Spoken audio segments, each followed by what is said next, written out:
안녕하세요. 3월 18일 금요일입니다. 오늘도 주님의 말씀이 여러분들의 삶을 이끌어 가시길 기도합니다. 오늘 묵상하실 말씀은 출애굽기 26장인데요. 26장 31절부터 35절의 말씀을 함께 읽어 보겠습니다. 너는 청색, 자색, 홍색 실과 가늘게 꼰 배 실로 짜서 휘장을 만들고 그 위에 그룹들을 정교하게 수놓아서 금 갈고리를 네 기둥 위에 늘어뜨리되 그 네 기둥을 조각목으로 만들고 금으로 싸서 네 은 받침 위에 둘지며 그 휘장을 갈고리 아래에 늘어뜨린 후에 증거궤를 그 휘장 안에 들여놓으라.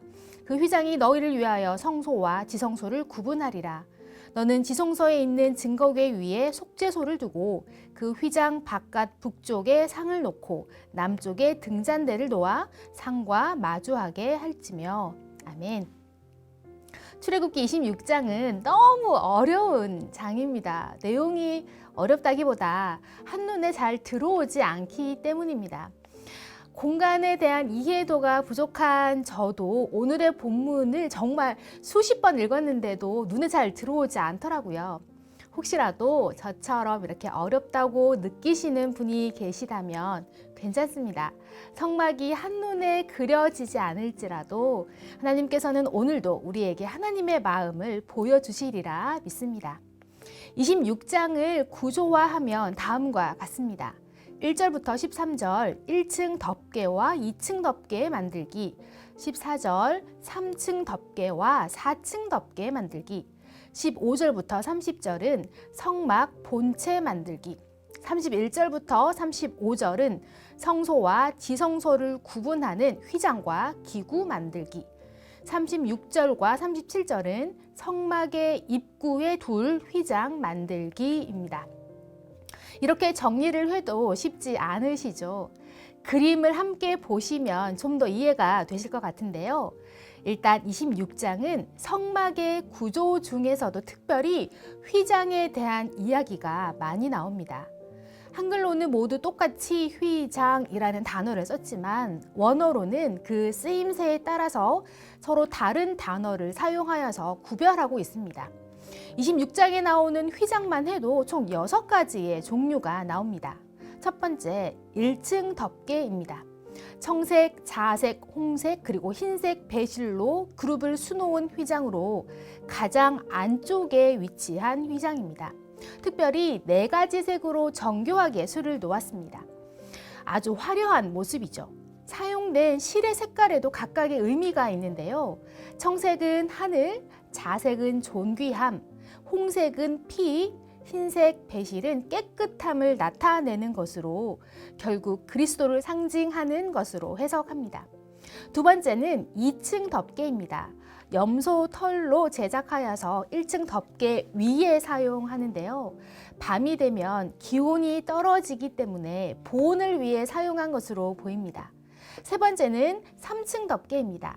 붉게 물들인 순양의 가죽으로 만들었으며 이것도 성막을 보호하기 위한 용도인데 붉게 물들인 것이 특징입니다. 네 번째, 4층 덮개입니다. 해달의 가죽으로 만든 윗덮개로 가장 바깥쪽을 덮었습니다. 당시에 해달의 가죽이 있었느냐에 대한 논란은 있지만 비와 바람, 또 광야의 뜨거운 햇볕을 견디기에 가장 알맞은 재료였던 것으로 보입니다. 다섯 번째, 성소와 지성소를 구분하는 휘장입니다. 1층 덮개와 만드는 방법은 같지만 원어로는 다른 단어를 사용하여서 분명히 구별하고 있습니다. 여섯 번째는 성막의 출입문용 휘장입니다. 어떠세요, 여러분? 성막을 보호하기 위한 덮개 하나도 이렇게 복잡한 과정을 통해서 만들어졌다는 사실이 놀랍지 않으십니까? 그런데 왜 하나님께서는 이렇게 복잡하고 힘든 과정을 하게 하셨을까요? 성막은 그만큼 거룩하고 철저하게 구별되어야 할 하나님의 집이기 때문입니다. 성막을 제작하는 과정도 까다롭지만 제사를 드리러 성막에 나오는 예배자도 쉽지 않았습니다. 한 번 제사를 드릴 때에 예배자는 여러 번의 휘장을 지나와야 했습니다. 먼저 외부에서 성막으로 들어올 때 그룹이 수놓아진 휘장을 열고 들어옵니다. 번제단을 지나고 물두멍을 지나서 성소로 들어올 때 또 한 번 휘장을 열어야 합니다. 그리고 대제사장이 하나님이 계신 지성소로 들어가려면 또 한 번 휘장을 지나야 합니다. 아이코, 이렇게 하나님께 예배하는 것이 어려워서 어떻게 예배를 드렸나 싶으시죠? 저도 처음에는 이 휘장이라는 것이 참 번거로운 장치라고만 생각했는데 오늘 말씀을 묵상하면서 생각이 바뀌었습니다. 하나님께서 휘장이라는 것을 통해 말씀하고 싶으신 것이 있다는 것을 알게 되었기 때문입니다. 첫 번째, 휘장은 하나님의 집인 성막을 세상으로부터 보호하고 또 거룩하게 구별짓는 역할을 했습니다. 두 번째, 휘장은 예배자의 몸과 마음을 준비시키는 역할을 했습니다. 예배자는 성막의 출입구에서부터 하나님께 가까이 갈수록 휘장을 하나씩 지나야 했습니다. 그럴 때마다 예배자의 마음은 어떠했을까요? 아이고, 예배하기 참 어렵네. 이렇게 생각했을까요? 오히려 하나님을 만나러 가는 길이 더 소중하고 귀하다는 생각을 했을 것입니다. 그리고 한 걸음 한 걸음 하나님께 가까워질 때마다 자신의 몸과 마음을 더 살피며 준비했을 것입니다. 왜냐하면 하나님은 아무나 만날 수 없기 때문입니다. 하나님께서는 성막을 통해서 자신의 거룩함을 백성들에게 보이셨고 오직 하나님이 허락하신 자만 들어오게 하셨습니다. 그렇다면 지금은 어떤가요? 그 휘장이 사라졌습니다. 하나님께서 직접 찢으셨기 때문입니다. 마가복음 15장 38절입니다. 이에 성소 휘장이 위로부터 아래까지 찢어져 둘이 되니라. 아멘. 예수님의 죽으심으로 지성소와 성소의 구별이 없어졌습니다.